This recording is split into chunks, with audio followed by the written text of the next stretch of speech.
अपराधियों के खिलाफ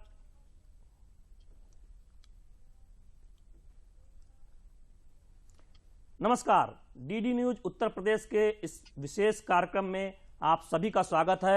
मैं हूं शैलेंद्र मिश्र। चर्चा में आज सबसे पहले बात करेंगे योगी आदित्यनाथ के समाजवादी पार्टी पर करारे हमले की, और उस पर चर्चा भी करेंगे। लेकिन सबसे पहले हम देखते हैं एक पैकेज, इस पूरी रिपोर्ट को, जिसमें मुख्यमंत्री योगी आदित्यनाथ ने समाजवादी पार्टी पर करारा हमला किया और कहा है कि दरअसल माफियाओं को सरपरस्त देने का काम समाजवादी पार्टी की सरकारों ने किया है। और उन्होंने इस बात का भी जिक्र किया कि जब बुलडोजर चलते हैं ऐसे अवैध तत्वों के जो अवैध जो बिल्डिंगें हैं उसमें सबसे ज्यादा जो तकलीफ है वो समाजवादी पार्टी को होती है। तो करारा हमला किया है। देखते हैं ये खास रिपोर्ट, तब हम अपने मेहमानों के साथ इस पर चर्चा करेंगे।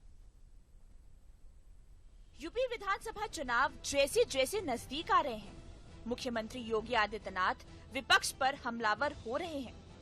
विधानसभा चुनाव में बीजेपी के निशाने पर अखिलेश यादव और उनकी समाजवादी पार्टी है। लखनऊ में भाजपा व्यापार प्रकोष्ठ के व्यापारी सम्मेलन में सीएम योगी आदित्यनाथ ने कहा कि सपा माफियाओं की सरपरस्त है। योगी आदित्यनाथ ने कहा कि आज कोई माफिया व्यापारी गुंडा टैक्स नहीं वसूल सकता। अगर वह ऐसा करता है तो व्यापारी की बोली भले ना निकले, लेकिन पुलिस की गोली जरूर निकलेगी। सभी दुर्दांत माफियाओं का सरपरस्त समाजवादी पार्टी ही थी, और इसीलिए वो हमेशा कहते हैं कि साहब ये सरकार तो बुलडोजर की सरकार है, क्योंकि माफियाओं पे बुलडोजर चल रहे हैं। हम जनता के लिए बुलडोजर का उपयोग करते हैं सड़क बनाने के लिए, लेकिन सार्वजनिक संपत्तियों पर कब्जा करके, व्यापारियों की संपत्तियों पर कब्जा करके, गरीबों की, किसानों की, निर्दोष लोगों की संपत्ति पर कब्जा करके किसी माफिया ने अगर संपत्ति अर्जित की है तो सरकार का बुलडोजर चल करके वापस उन गरीबों को, उन व्यापारियों को उनकी संपत्ति पर कब्जा दिलाने का काम करेगा। योगी आदित्यनाथ ने लखनऊ के व्यापारी श्रवण साहू और उनके बेटे की हत्या का जिक्र करते हुए कहा कि व्यापारी वह काला दिन नहीं भूले हैं। श्रवण साहू की हत्या करने वाला डीजीपी आवास से 500 मीटर की दूरी पर हवेली खड़ी कर रहा था। उन्होंने कहा कि जैसे ही पता चला कि वह शत्रु संपत्ति है, प्रदेश सरकार ने उस पर बुलडोजर चलवा दिया। मुख्यमंत्री योगी आदित्यनाथ ने कहा है कि साल 2017 के पहले प्रदेश में व्यापारियों की दुकानें लूटी जलाई जाती थी। न्याय की मांग करने पर झूठे मुकदमे लादे जाते थे। अब माफिया पर बुलडोजर चलाना है तो सपा को सबसे अधिक परेशानी है। लखनऊ में 2010 से लेकर 2016 के बीच श्रवण साहू जो प्रतिष्ठित व्यापारी थे लखनऊ के, उनके पुत्र की निर्मम हत्या होती है। निर्मम हत्या वही दुर्दांत माफिया करता है जो डीजीपी के आवास के 500 मीटर की दूरी पर अपनी हवेली खड़ा कर देता है। देखा गया एनिमी प्रॉपर्टी है, शत्रु संपत्ति है। तो हमने कहा अवैध निर्माण जिसने परमिशन दी उसके खिलाफ कार्रवाई करो, और जिसने बनाया है उसके ऊपर बुलडोजर चला दो।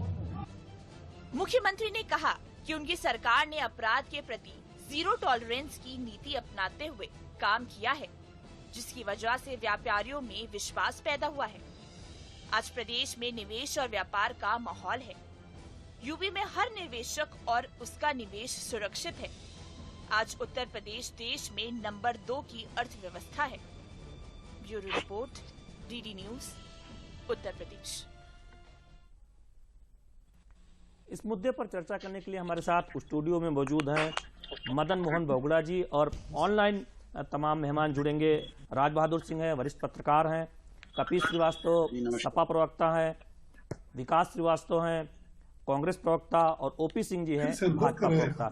सभी मेहमानों का बहुत बहुत स्वागत है।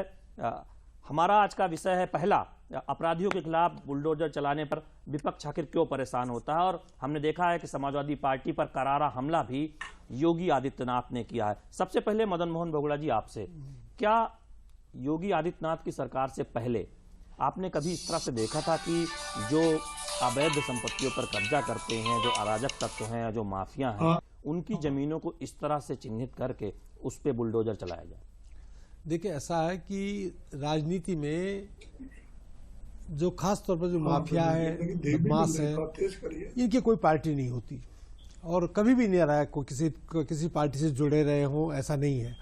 लेकिन वो सिर्फ सत्तारूढ़ पार्टी से जुड़े होते थे।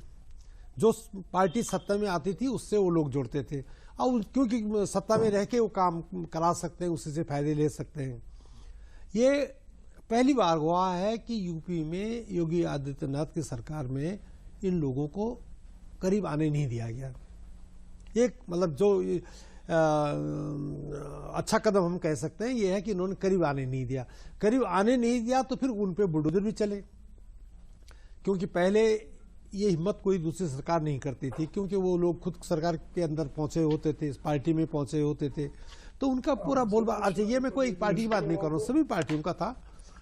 जो आज सत्तारूढ़ पार्टी है उसमें भी थे लोग, लेकिन हाँ, इस बार ये मान सकते हैं कि मुख्यमंत्री ने काफी साहसिक कार्य किया जो कि और सरकारें नहीं कर पाई। मदन मोहन जी, हम आगे बढ़ाएंगे इस चर्चा को। हम इसमें राज बहादुर जी को जोड़ते हैं।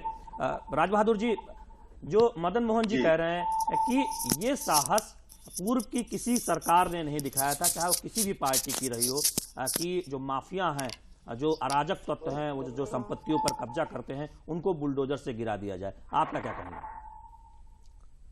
नहीं, ये बात तो ठीक है कि ये मौजूदा सरकार ने एक नया अध्याय जोड़ा है माफियाओं के खिलाफ कार्रवाई में, और माफियाओं के खिलाफ भी कार्रवाई में या और अन्य तरीके से भी जो सरकारी संपत्ति पे को तोड़ते हैं, तोड़फोड़ करते हैं, उपद्रव करते हैं और अन्य तरीकों से नुकसान पहुंचाते हैं सरकारी संपत्ति को, और उसके लिए बाकायदा एक कानून भी पारित हुआ है और उसको चैलेंज भी किया गया और उसको चैलेंज किया हुआ है लोगों ने।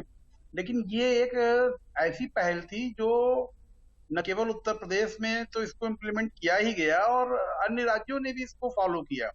हम देख रहे हैं कि मध्य प्रदेश में भी इसी तरह के कानून बनाने की पहल हुई, बल्कि वहां बना भी कानून, और अब शायद कर्नाटक में भी कुछ इस तरह की बात हो रही है कि वो भी जो सरकारी जमीनों पर अवैध कब्जे हैं उनको हटा के और उनको बुलडोज करें और उनको हटाएं, और बाकायदा उसके लिए लेजिस्लेशन भी का भी सहारा लिया जा रहा है।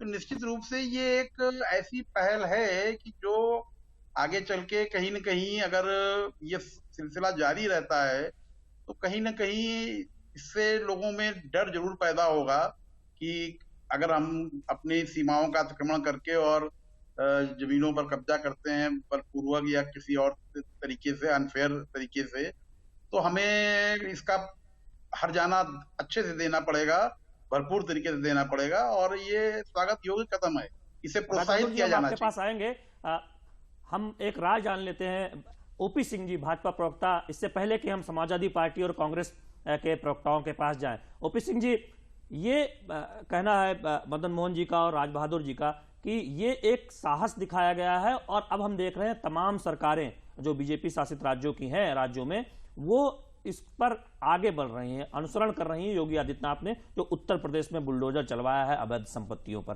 क्या कहना आपका?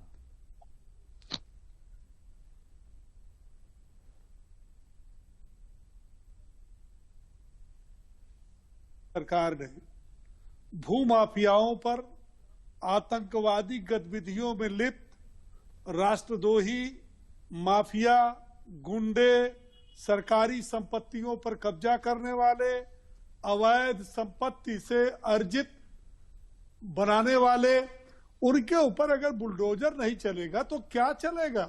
आखिर आप बताइए कि सारे लोग चाहते हैं कि कानून व्यवस्था प्रदेश और देश की अच्छी हो, तो जब कानून व्यवस्था अच्छी हो तो अपराधियों को जिस भाषा में समझाना चाहिए उस भाषा में समझाना पड़ेगा। आप ये बताइए कि उत्तर प्रदेश में जिनके घरों पर बुलडोजर चला अवैध संपत्तियों पर, वो कौन लोग थे?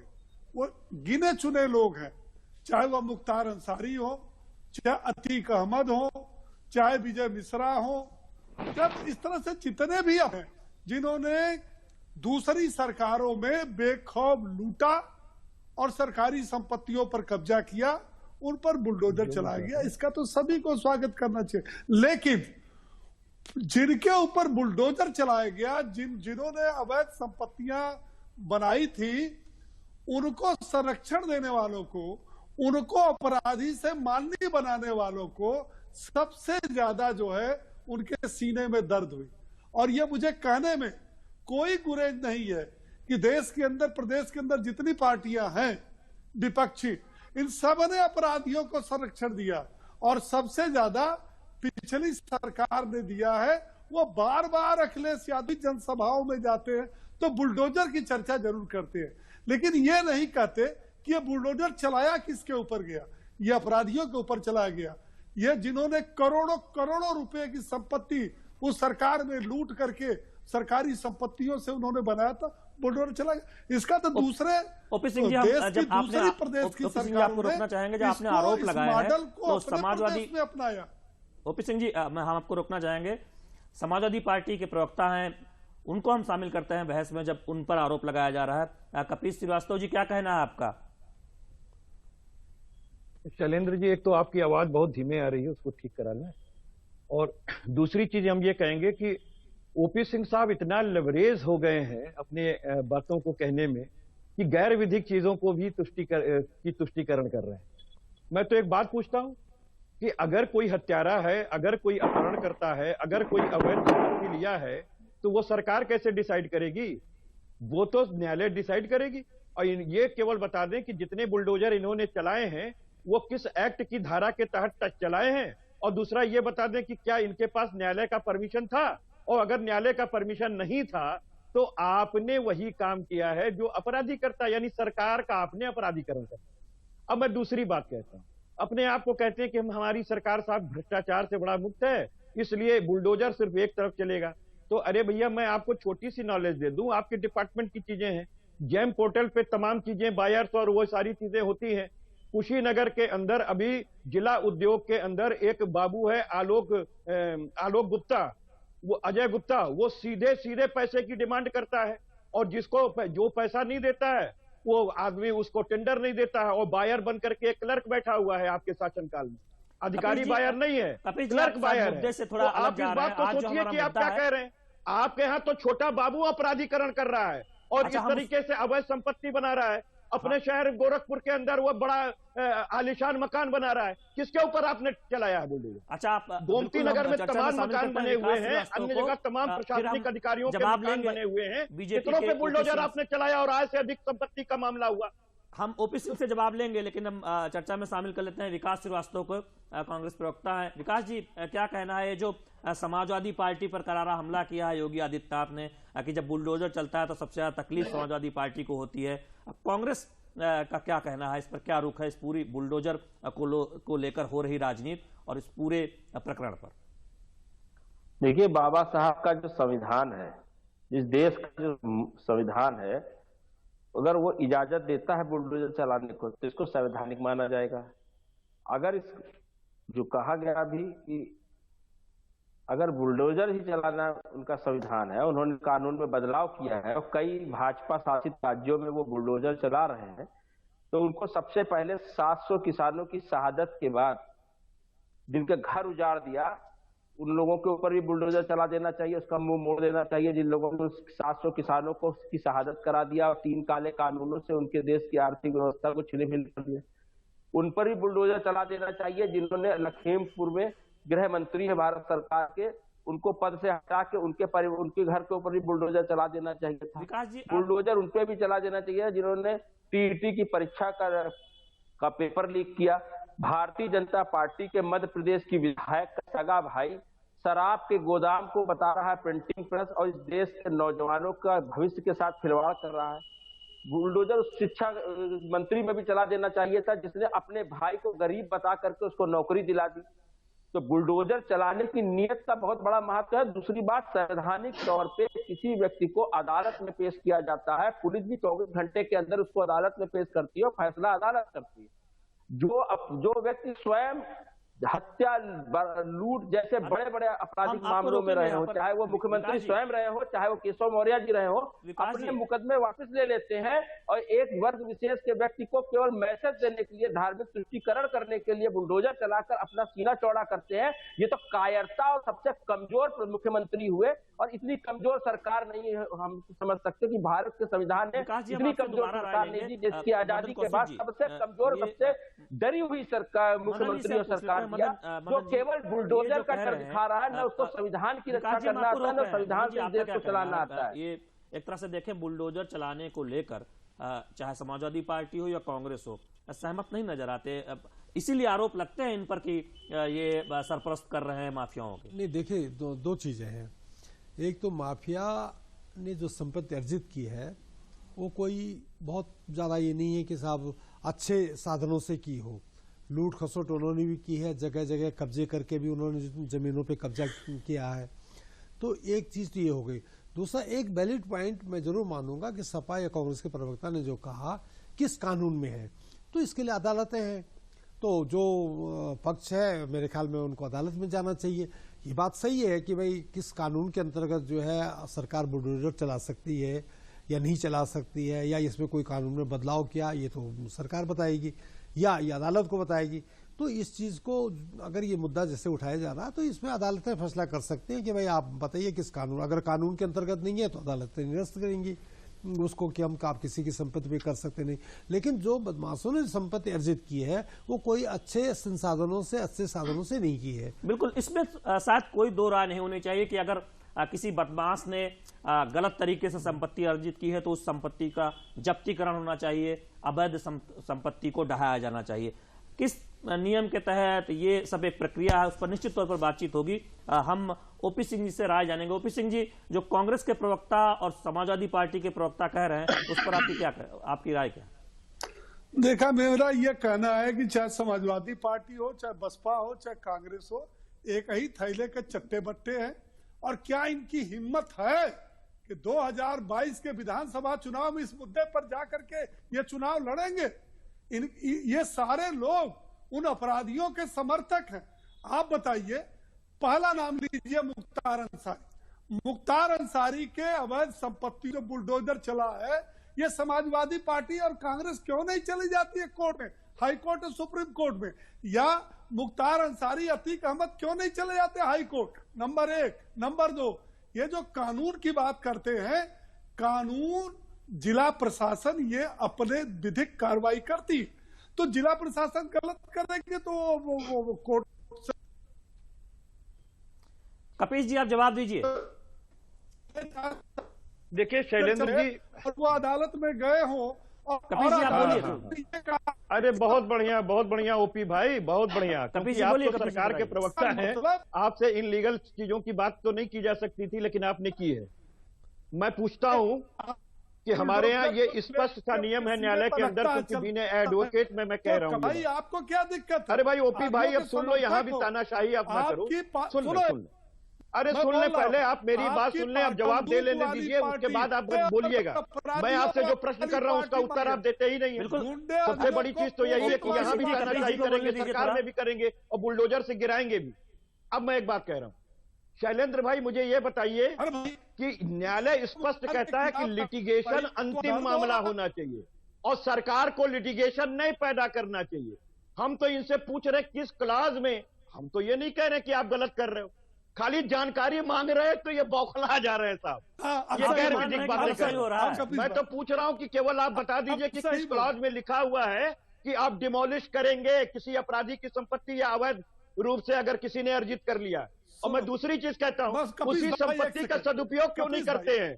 उसमें अनाथालय खोल दीजिए, उसमें महिलाओं के लिए आश्रम खोल दीजिए, उसमें गरीबों के लिए रहने के लिए खोल दीजिए, आपको धर्मशाला बना दीजिए, उसको सरकारी संपत्ति से अटैच करा लीजिए। कपीश जी, वही लेकिन बुलडोजर चला के ध्वस्त क्यों करते हैं? कपीश जी, आप उसी का सदुपयोग कर सकते हैं, आप क्यों नहीं करना चाहते? इन जमीनों का इस्तेमाल किया जाएगा अलग अलग सुविधाओं के लिए। एक बात सुन लो, ओपी सिंह जी आपको रोकना चाहेंगे। वो क्यों नहीं हाई कोर्ट गए? अरे भाई, ब्रजेश सिंह की गिराई गई कि राजा भैया की गिराई गई कि धनंजय सिंह की गिराई गई कि पंडित सिंह की गिराई गई कि ब्रजभूषण सिंह की गिराई गई? किसकी गिराई गई? हम यहाँ पर किसकी गिराई गई? राज बहादुर सिंह जी, आपका क्या कहना है? समाजवादी पार्टी अब ये तो मान रही है कि चलो बुलडोजर चलाया, संपत्ति ढाई। अरे भाई, योगी आदित्यनाथ जी की भी गिरवा दीजिए, 302 की मिलनी है, क्यों नहीं गिरवा देते? सुनो, तुम्हारे क्यों नहीं केशव जी की गिरवा देते? केशव जी खुद ही मुलजिम है, कई धाराओं में उनका विचारण चल रहा है। 419, 20, 67, 68, 471 का भी मामला केशव प्रसाद मौर्य पे है। मोहम्मद गौस के हत्या का आरोप रहा है, पशु तस्करी के धाराओं में अंदर चला रहा है, विचारण चल रहा है, और अपहरण से लेकर भूमि कब्जा करने तक का उनके ऊपर अपहरण मामला चल रहा है। क्यों नहीं उनके ऊपर बुलडोजर चला रहे हैं? एक तरफा बुलडोजर चलेगा क्या? एडीआर की रिपोर्ट आपने पढ़ी है कि नहीं पढ़ी है?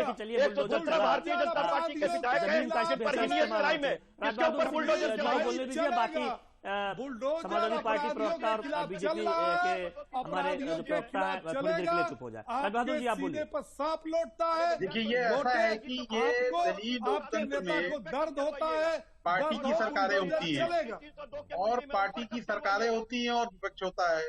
विपक्ष के लोग हमेशा अपने जो भी उनका इलेक्टोरल वोट होता है उसको प्रोटेक्ट करना चाहते हैं। जिन 3-4 प्रमुख लोगों पर ज्यादा कार्रवाई हुई है विशेषकर, और वो उसका जुड़ाव जो है वो सीधे तौर पे समाजवादी पार्टी से है, इससे इनकार नहीं किया जा सकता, ये फैक्ट है। तो इस नाते वो उनको इस पर रिएक्ट करना। कपिल भाई सुनो, समाजवादी पार्टी ये बात को सुन लीजिए, बीच में इंटरप्ट न कीजिए। पत्रकार उनको बोलने दो, बी ए पेशेंट लिसनर, आपको बी ए पेशेंट लिसनर। आप बात तो सुन लीजिए पहले, आप बीच में इंटरप्ट न कीजिए। आप ये साबित करें, आप सुन लीजिए, मैं बताता हूँ। उनके भाई अभी कुछ दिन पहले ही सपा में शामिल हुए, सिकबतुल्लाह अंसारी साहब। अफजाल अंसारी साहब एमपी रह चुके हैं गाजीपुर से, समाजवादी पार्टी से, वो एमपी रह चुके हैं। पत्रकार की बात नहीं हो रही यहाँ पे। आप थोड़ा धैर्य रखिए, इतना उत्तेजित मत होइए। राजकिशोर जी, लॉ एंड ऑर्डर मेंटेन करना सरकार का काम है। सर्टिफिकेट देने के लिए नहीं अथॉराइज हैं। आप certificate law and order maintain करना सरकार का काम है, और अगर आप सरकार में हैं तो आपको संवैधानिक और कानूनी तौर तरीके से अपराधियों पर लगाम लगानी होगी। कानूनी तौर तरीके, संवैधानिक तौर तरीके पे पत्रकारिता संविधान के दायरे में रहकर की जाती है। राज बहादुर जी, थोड़ी देर के लिए आप लोग शांत रहिए। और अहम मुद्दा है नौकरियों को लेकर जो राजनीति हो रही है, उस पर हम बातचीत करेंगे, उस पर चर्चा करेंगे। आप सभी मेहमान हमारे साथ मौजूद रहिए, बने रहिए स्टूडियो में या फिर जो ऑनलाइन जुड़ रहे हैं। एक दूसरा अहम मुद्दा जो आज चर्चा का है उस पर हम बातचीत करेंगे, वो है सरकारी नौकरियों का। मुख्यमंत्री योगी आदित्यनाथ ने कहा है कि 4.5 वर्षों में उत्तर प्रदेश सरकार ने रिकॉर्ड 4.5 लाख सरकारी नौकरियां दी हैं, और अगर ये आंकड़ों के लिहाज से देखें तो पूर्ववर्ती सरकार के मुकाबले ये दुगने से भी ज्यादा है। और ये पारदर्शी तरीके से नौकरियां दी गई हैं, यानी नौकरियां देने में कोई उंगली नहीं उठ सकी, पारदर्शी तरीके से नौकरियां दी गई। इस पूरे विषय पर जो राजनीति हो रही है उस पर हम अपने मेहमानों के साथ चर्चा करेंगे, लेकिन उससे पहले हम देख लेते हैं ये विशेष रिपोर्ट।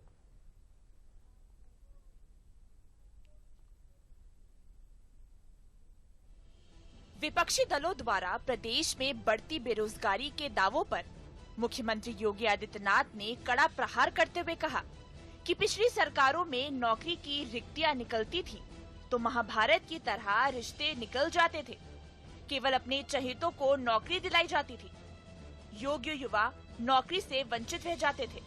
मुख्यमंत्री योगी आदित्यनाथ ने कहा कि प्रदेश में भाजपा की सरकार ने 4.5 साल में 4 लाख से अधिक युवाओं को नौकरी दी है।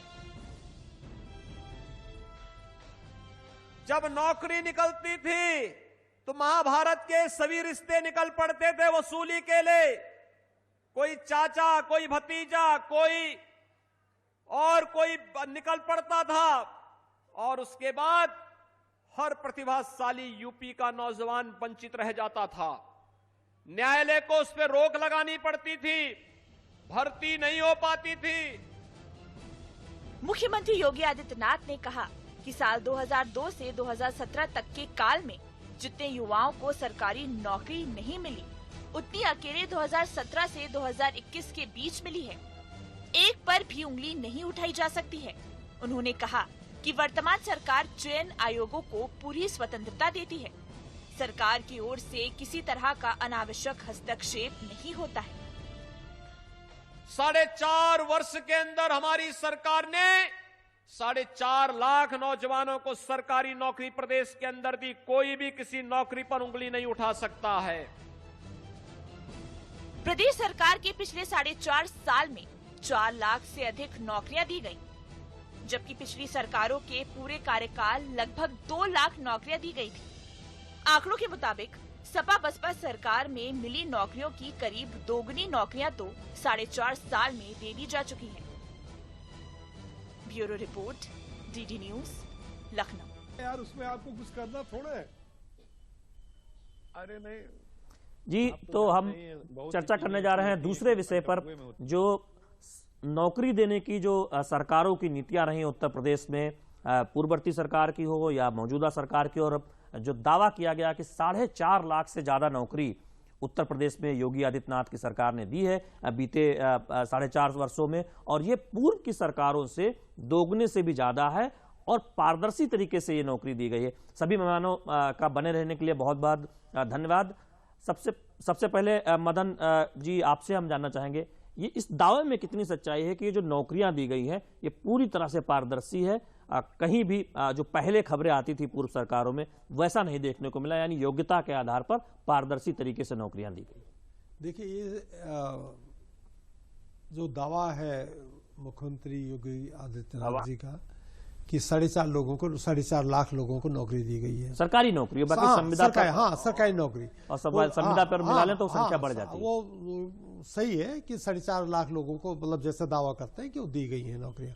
लेकिन अगर आप कोरोना काल को ले लीजिए, कोरोना काल में जिस ढंग से सरकारी नौकरियां तो नहीं गई हैं, लेकिन प्राइवेट में या जो निजी तौर पे जो लोग काम कर रहे थे या अपना रोजगार कर रहे थे, तो बहुत बड़ी संख्या में लोगों को रोजगार छिना है, बहुत सारा रोजगार कम हुआ है। तो उस दृष्टि से ये 4.5 लाख की संख्या बहुत ज्यादा नहीं कही जा सकती है 4.5 साल में। अब ये कह सकते हैं कि समाजवादी पार्टी की सरकार थी तो वहां कम था, ये ज्यादा हो गया इनके रिजीम में, लेकिन उसके लिए हमने देखा कि बहुत सारी और योजनाएं चलाई गई, मुफ्त अनाज दिया गया, तमाम और पैकेज दिए गए प्राइवेट सेक्टर के लिए, और वो एक चुनौती निश्चित तौर पर, कोरोना में कोई इनकार नहीं है कि बड़ी संख्या में लोगों को दिक्कत आई, लेकिन जहां सरकार के द्वारा, राज्य सरकार के द्वारा नौकरी देने का सवाल है, उसमें जो संख्या है एक रिकॉर्ड आंकड़ा है। इस पर हम राज बहादुर जी की राय लेते हैं। राज बहादुर जी, क्या कहना है आपका? ये दावा है कि पारदर्शी तरीके से नौकरियां दी गई। अब ये दावा मतलब इस लिहाज से इसमें कुछ दम हो सकता है क्योंकि कोई स्कैंडल जैसी बात, कोई खास तरीके का स्पेसिफिक एलिगेशन नौकरियों को लेके वैसा नहीं आया जैसा अतीत में देखने में आता था। हम लोगों ने ये भी देखा है और ये स्टेट इस बात की गवाह है कि पिछले रिजीम में या उससे पहले के रिजीम में कई बार नौकरियों के मामलों में, अब दरअसल इसकी भी एक वजह आप समझ लीजिए कि ये जब ऐसी पार्टियां सरकार बनाएंगी जिनका शासन हद से हद बहुत एक डायनेस्टिक किस्म का होगा और बागडोर चुनिंदा लोगों के हाथ में होगी, वो उन पार्टियों में नौकरियों वगैरह के मामले में ऐसा ही होता है। पर्ची चली गई, सत्ता के 2-3 केंद्र हैं, एक उधर, आप गंभीर आरोप लगा रहे हैं परिवारवाद को लेकर, और इस पर हम राय जरूर जानेंगे समाजवादी पार्टी और कांग्रेस के प्रवक्ताओं से। ऐसी पार्टियों की सरकारें जब होंगी तब नौकरियों वगैरह का जो मसला होगा वो राजबहादुर पता चलता है, उसमें दिक्कत नहीं है कोई। राजबहादुर जी, इस पर हम कांग्रेस के और सपा के प्रवक्ता से जरूर जवाब लेंगे, लेकिन उससे पहले हम ओपी जी के पास पहुंचते हैं। ओपी सिंह जी, ये जो एक दावा है और आंकड़ों में हम कोई संदेह भी नहीं होता, सरकारी नौकरियां 4.5 लाख से ज्यादा बीते वर्षों में उत्तर प्रदेश की सरकार ने दी है, तमाम कॉन्ट्रैक्ट पर और कई अन्य योजनाओं में भी नौकरियां दी गई हैं। क्या कहना है आपका? चूंकि ये सही है कि कोई स्कैंडल सामने उस तरह से नहीं आया, पारदर्शी नौकरियां दी गई हैं, लेकिन इतने बड़े प्रदेश में चुनौतियां तो हैं रोजगार के लिहाज से, नौकरियों के लिहाज से। बिल्कुल सही कहा सलित जी, और आपका ये विषय भी बहुत अच्छा है। देखिए, जब से योगी जी की सरकार उत्तर प्रदेश में बनी है, पारदर्शी ढंग से ईमानदारी से 4.5 साल में 4.5 लाख नौजवानों को नौकरियां दी गई हैं और वह गजट किया गया है किस विभाग में कितनी नौकरी दी गई है, कहाँ जरा दिखा, स्वास्थ्य में कितना दिया गया, शिक्षा में कितना दिया गया, पुलिस में कितना दिया गया। इस तरह से 4.5 लाख का एक रिपोर्ट कार्ड सरकार ने दिया है, जिसको हमारे कपीस भाई भी देख सकते। शांत रहो कपीस, शांत रहो, आपकी भी बात करता हूँ। 3 लाख सरकार ने संविदा पर लोगों को नौकरियां दी। ये केवल सरकारी और संविदा की बात नहीं है, इस सरकार ने नौजवानों को रोजगार देने के लिए प्रत्येक जनपद में पहली ऐसी स्कीम चलाई कि एक जनपद एक उत्पाद, मतलब जिस जनपद में जो उत्पाद उसी में ना तो जैम पोर्टल पे खेल चल रहा है, रोजगार को बढ़ोतरी नहीं होती थी। इस सरकार का चिन्हित तो भेज देंगे, कार्रवाई नहीं होगी, को जो है अवसर प्रदान किया। प्रधानमंत्री बैंक लोन योजना 10 लाख से लेकर के 25 लाख तक कम पैसे ऋण में नौजवानों को रोजगार के लिए मुहैया कराया गया। सरकार ने पूरा प्रयास किया है, लेकिन अभी मैं कहूंगा कि पिछली सरकार में नौकरी उसको मिली जिसने जमीन बेचा हो या जेवर बेचा हो। तीसरा ऑप्शन था एक परिवार के कुनबे के 5 सदस्यों द्वारा जो सूची दी थी, कोई परीक्षा नहीं, कोई इंटरव्यू नहीं। अरे भाई, द्विवेदी जी के भाई कैसे हुए? द्विवेदी जी के भाई जो आपके शिक्षा मंत्री हैं, अरे सुनो यार, तो परिवारवाद दिखाई नहीं दे रहा है। बहुत अच्छे प्रवक्ता हो, आपको दिख रहा हो तो मुझे बताइए कहाँ है परिवारवाद, है कि नहीं पार्टी के? और आप गोरखपुर में दीनदयाल उपाध्याय गोरखपुर पूरा प्रयास करते हो, जो तुम्हारे आएगी तो बोलना। कपीस जी अब आपसे राय लेंगे और जवाब भी लेंगे जो ओपी सिंह जी लगा रहे हैं, लेकिन थोड़ी देर के लिए इधर उसको भंग कर दिया था और उसके अध्यक्ष को हटा दिया था। ये कहाँ लेकर जाएंगे, किस मुंह से बोलेंगे? बताइए, हाई कोर्ट ने सरकार को फटकार लगाई थी, आयोग के अध्यक्ष को बर्खास्त कर दिया था और पूरे आयोग को बर्खास्त कर दिया था। इनके जमाने में एक लेटर शिवपाल का, एक लेटर रामगोपाल, एक लेटर का, एक लेटर डिम्पल का, एक लेटर मुलायम सिंह यादव भाई लेटर दिखाइए था। नौकरी उसी को लेटर पे अब तक कार्रवाई नहीं किया आपने। अगर पूर्वांचल में ईमानदारी से पूर्वांचल से लोकसभा विधानसभा में इनका पत्ता साफ नहीं हुआ होता। ओपी सिंह जी राय लेंगे आपसे, आगे भी बात करेंगे, हम इसमें शामिल करेंगे कांग्रेस के प्रवक्ता को।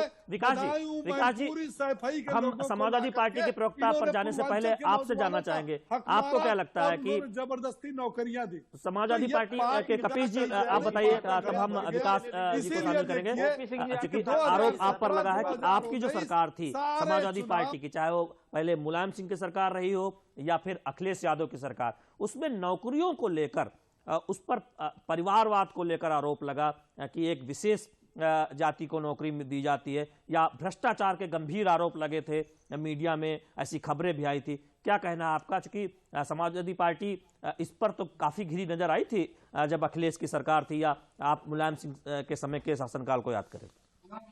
बोलो कपीस भाई, बोलो। कांग्रेस से पूछें कि हमसे पूछ रहे हैं? जी बिल्कुल, आपसे पूछा, जब पाप आपकी पार्टी ने किया तो पूछा किससे जाएगा? हाँ, तो अब गिनाना शुरू कर दे रहा हूँ पाप आपके, वो सारे सामने आ जाएंगे। सबसे पहली चीज तो ये है कि ओपी सिंह जी को इस आदत में सुधार कर लेना चाहिए कि वो विपक्ष में नहीं है, वो सत्ता पक्ष में है। अगर कोई बात कह रहे हैं तो विद एविडेंस उनको बात लेकर के आना चाहिए था, लेकिन यहाँ वो गजट बता रहे हैं, लेकिन गजट की तारीख नहीं बता रहे। और मैं तो पूछ रहा हूँ कि आप 4.5 लाख नौकरी देने की बात कह रहे हैं कि आपने किया है, किस डिपार्टमेंट में कितनी नौकरी दिया, किस वेतन, किस हमें आप बताएं, किस बजट से आपने वेतन स्वीकार किया है, और कब आपने गजट किया नौकरी का, और कब आपने परीक्षा ली, कब आपने घोषित किया, और कब आप अपॉइंटमेंट दिए, ये जरा लिस्ट जारी कर दीजिए, शैलेंद्र भाई को दे दीजिए। और मैं आपको बता रहा हूँ, इन्होंने 1 लाख भी सरकारी नौकरी देने का काम नहीं किया है। ये वो सरकार है जिसने रक्त चूसक सरकार है, जो आउटसोर्सिंग से काम चला रही है, जो 20,000 नौकरियां अगर समाप्त होती हैं तो 200 भी नौकरियां नहीं निकलती हैं, और वो 200 भी नौकरियां आउटसोर्सिंग से करती है और ठेकेदारों को पैसा बनाती है। ये है भारतीय जनता पार्टी, और झूठ की पार्टी पे खड़े हुए पुलिंदा पे ये बैठ के कह रहे हैं। और इनके में 15 पेपर लीक हो गए, अरे साहब, आपकी सरकार चल रही थी, 0 टॉलरेंस की सरकार चल रही थी, 15 पेपर लीक कर दिया गया आपका। कहाँ है अपार्टमेंट? सारा तो आप झुला दिए लेकर के न्यायालय के अंदर। आप 69,000 शिक्षकों में 27% की आरक्षण की जगह आप 4% का आरक्षण दे रहे हैं। संवैधानिक व्यवस्था आप पर ही लगा रही है आरोप कि पिछड़ा वर्ग आयोग ने कहा कि इन्होंने गलत काम किया है, फिर भी आप लड़कों का सर खोलने का काम कर रहे हैं। ये भ्रष्टाचार कौन कर रहा है? दीनदयाल उपाध्याय गोरखपुर विश्वविद्यालय के अंदर जो है केवल क्षत्रिय समाज के लोगों को दिया गया नौकरी, दी ज्यादा नंबर देंगे, आप बताइए।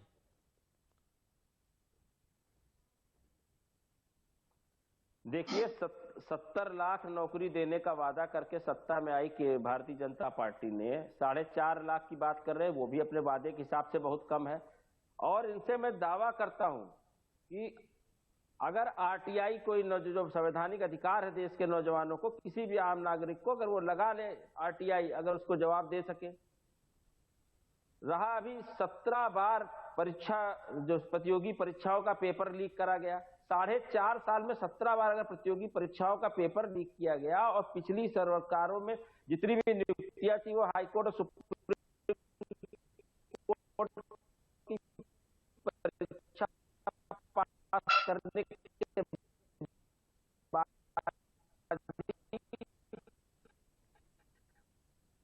विकास जी, आपकी आवाज में थोड़ी सी दिक्कत हो रही है। मदन मोहन बोगड़ा जी, ये जो आपस में तो राजनीति होती रहेगी, राजनीतिक दल हमेशा एक दूसरे की सरकार की विफलताओं को गिनाएंगे, लेकिन ये सही है कि नौकरी देना एक चुनौती है किसी भी सरकार के लिए, क्योंकि एक संसाधन चाहिए होता है, नौकरियां सृजित करनी होती है। लेकिन पारदर्शिता के मामले में आप देखें तो योगी सरकार अपनी पीठ थपथपा सकती है कि बहुत ही पारदर्शी तरीके से नौकरी दी गई है, या फिर आपका क्या कहना? देखिए, ऐसा है कि जो पिछली सरकार थी, पिछली सरकार ने कुछ कई लोगों को मतलब नौकरियां दी थी, पुलिस में था, कई जगह थे, लेकिन उनमें विवाद पैदा हुआ, लोग कोर्ट भी चले गए और कोर्ट से निरस्त भी हुए। तो इस मायने में अगर आप कहेंगे तो पिछली सरकार में जो नियुक्तियां हुई वो विवादों में रही हैं।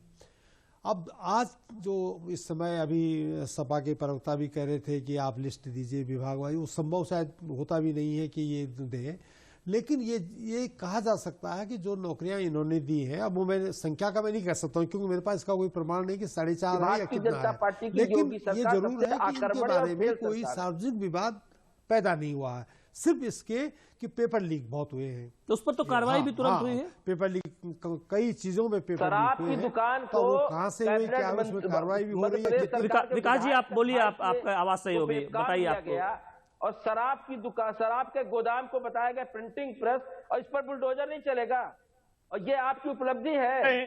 शराब के पते पर पेपर छप रहा है, बताइए, शराब बियर के अड्डे पर पेपर छप रहा है।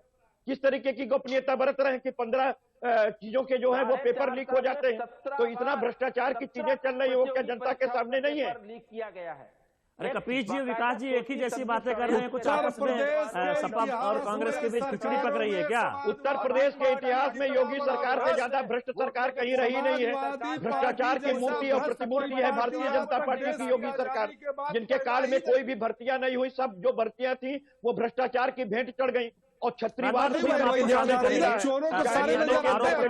रहेगा आपकी नजरों में उत्तर प्रदेश में बहुत बड़ा राज्य है, सरकारी नौकरियों से और दूसरी बात जो आप हमारे ऊपर आरोप लगा रहे हैं, आपके पास लेकिन संकेत होता है कि जब क्यों नहीं परिवारवाद साबित कर दिया उन नौकरियों को? जिन विभागों में जगह खाली, आप मुझे बताइए, आपके पास सारी एजेंसी थी, आपने क्यों नहीं किया? और इस समय पेपर जो लीक हो रहे हैं वो कौन करा रहा है? राज बहादुर जी, भाजपा सरकार करा रही है पैसे लेकर के, उसके अपने विधायक करा रहे हैं पैसे लेकर के।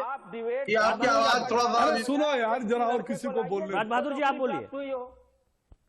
जी, ऐसा है कि आवाज नहीं आ रही है किसी के हमारे कान में, आवाज नहीं कराइए। बीच तो ये वाद विवाद होगा, लेकिन जो फैक्ट है वो अपनी जगह है, जिसे झुटलाया नहीं जा सकता।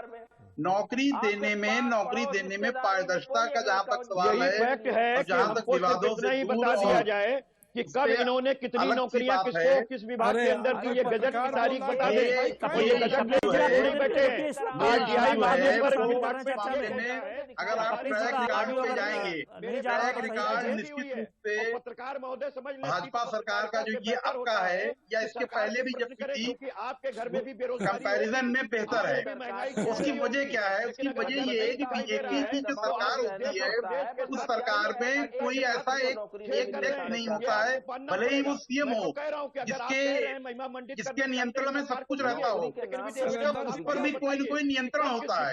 इसलिए ये एक प्रक्रिया का एक प्रक्रियागत खामी है जो ये जो रीजनल पार्टियों की सरकारें होती हैं इनमें ये नहीं हो सकता है। ये जो सरकार होगी जैसे बीजेपी की सरकार है, इसमें एक नियंत्रण की प्रक्रिया है, इसमें एक चीफ मिनिस्टर है, उनका एक पार्टी का आला कमान है। मदन मोहन जी, ये जो राजबहादुर जी कह रहे हैं, अगर तुलना कीजिए पुलिस की भर्तियों में क्या हुआ, नौकरियों के पुलिस की भर्तियों में क्या हुआ, आपको पता है, सबको पता है, किसी का नाम लेने की कोई जरूरत नहीं है, सरकार बिना नाम लिए भी सब लोग जानते हैं। या फिर आपकी सबको मालूम है कैसे नौकरियां दी गई अतीत में हुई है। तो एक अपेरेंटली लगता है कि भाई गड़बड़ियां हुई है नियुक्तियों में, लेकिन इस सरकार में पारदर्शिता का जहां तक सवाल है तो इस पे अभी तक किसी ने कोई क्वेश्चन मार्क नहीं किया, इसको कोई विवाद में ये आया भी नहीं। लेकिन जो पेपर लीक वाला मामला है वो भी गंभीर आरोप है कि जगह जगह हर परीक्षा में कुछ न कुछ हुआ है, कहीं न कहीं हुआ है कि पेपर लीक हुए हैं। तो कहीं पर्ची से नौकरियां मिल रही थी तो कहीं पेपर लीक से नौकरियों का आरोप है। लेकिन जो पारदर्शिता का जहां तक सवाल है वहां उस पर कोई बहुत विवाद आज के रिजीम में नहीं लगता है। ओपी सिंह जी, आपको जोड़ना चाहेंगे। ओपी सिंह जी, ये तो तथ्य है कि पेपर लीक हुआ है और ये आरोप तो लग रहे हैं, क्या कहना है? चलन जी, बिल्कुल जो सत्य है वो सत्य है, पेपर लीक हुआ है और ये हमारी एजेंसियां सख्त और तेज हैं, निगाहें तेज है, कहीं भी कोई गड़बड़ी होती है पकड़ उनके विरुद्ध सख्त कार्रवाई कि कोई भी योग्य छात्र के साथ कहीं किसी प्रकार का भेदभाव न होने पावे, कहीं उसका हक न मारा जाए। इस एक बार नहीं 4 बार अगर हमको कराना पड़ेगा तो कराएंगे, लेकिन किसी छात्र किसी के हक मारेंगे उसको उसका हक मिलेगा ही।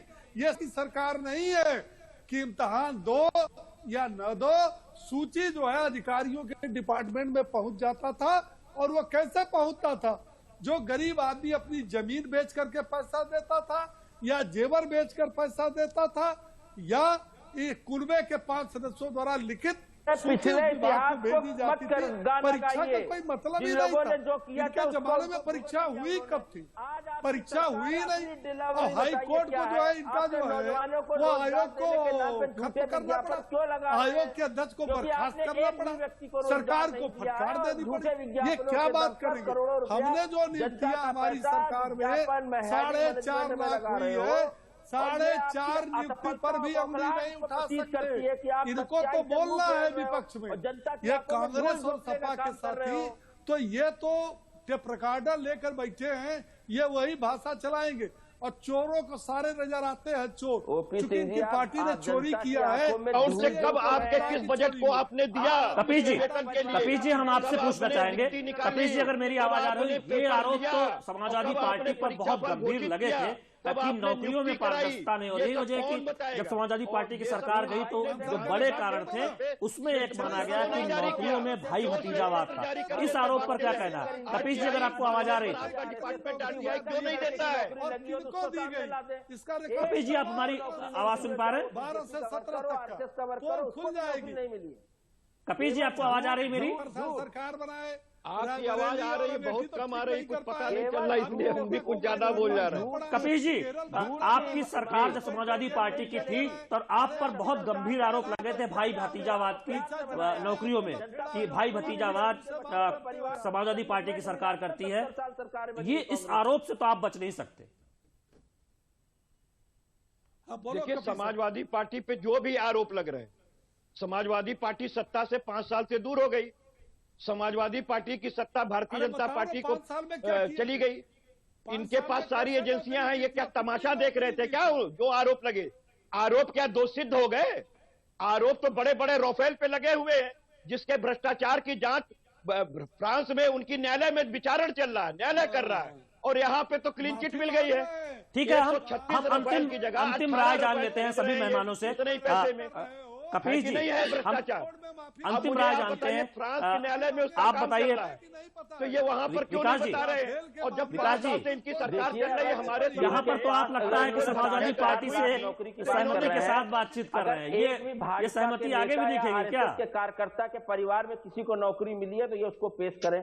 मेरा दावा है, मैं प्रूफ कर सकता हूं, 4.5 लाख नौकरी नहीं दी गई है, झूठ बोला जा रहा है। ये केवल इवेंट मैनेजमेंट की तरह हेडिंग मैनेजमेंट है। 70 लाख लोगों को, नौजवानों को नौकरी देने का वादा करके इन्होंने 24 करोड़ उत्तर प्रदेश की जनमानस को ठगा है, उनके रोजगार को चौपट किया। 68,000 इकाइयां बंद हो गई हैं। निजी और सरकारी सभी संस्थानों में नौकरी की कोई उम्मीद नहीं है। और सरकार क्या कहना है आरोपों पर? इमारत बनाकर चुनाव लड़ना चाहती है, जिसको 2022 में यही उत्तर प्रदेश का युवा जवाब दीजिए, नकार के उनको उनकी हैसियत पे ला देगा। ओपी सिंह जी जवाब दीजिए, कांग्रेस पार्टी जो कह रही, क्या जवाब देंगे? ओपी सिंह जी, पश्चिम बंगाल के आवाज आ रही है, अपना बता जवाब दीजिए। चाइना के एयरपोर्ट को जेवर एयरपोर्ट बता रहे हैं। कोई विकास के बारे में बात होता तो ये 70 साल सरकार में रहे न केंद्र में, करोड़ों 30 साल पहले आपकी लगातार सरकार थी, प्रदेश और देश को लूट डाला, क्या किया? अरे तुम्हारे नेता तो अपने पुश्तैनी सीट का विकास नहीं कर पाए, अमेठी और रायबरेली का विकास नहीं कर पाए, वहाँ के नौजवानों को रोजगार नहीं दे पाए, अब भागना पड़ा वायनाड और यहाँ चुनाव हार गए। तो तुम 2 जिले का 2 लोकसभा का नहीं विकास कर सकते, आप किस मुंह से बात करते हो? राज बहादुर जी क्या कहेंगे? अंतिम कमेंट राज बहादुर जी आपका जान लेते हैं। देखिए, ये बहस को डिबेट किया जा रहा है। बात ये है कि पार्टियों को ये सोचना चाहिए कि उनकी सरकारों की क्या पोजीशन है और क्या उनका ट्रैक रिकॉर्ड कैसा रहा है। ये इस बात को आप इनकार नहीं कर सकते हैं कि पिछले रिजीम में या उससे भी पहले वाले रिजीम में जो नौकरियों का जो सिलसिला था, वो सिलसिला बहुत पारदर्शी और बहुत ही, राज बहादुर जी, समय की कमी है, हम अच्छा मॉडल नहीं था, धन्यवाद देना अच्छे मॉडल से नौकरियां नहीं दी गई। बोगड़ा जी, आप ये साफ है बिल्कुल, स्टूडियो में आए, ज्यादा बहस नहीं हो बहुत बहुत सकती है। धन्यवाद। राज बहादुर जी, आपका भी बहुत बहुत धन्यवाद। कपीश श्रीवास्तव जी, विकास श्रीवास्तव जी और ओपी सिंह जी, आप सभी लोग चर्चा में शामिल हुए 2 महत्वपूर्ण विषयों पर। आप सभी का बहुत बहुत धन्यवाद। तो डीडी यूपी पर आज इस विशेष चर्चा में सिर्फ इतना ही। हमें दीजिए इजाजत। नमस्कार।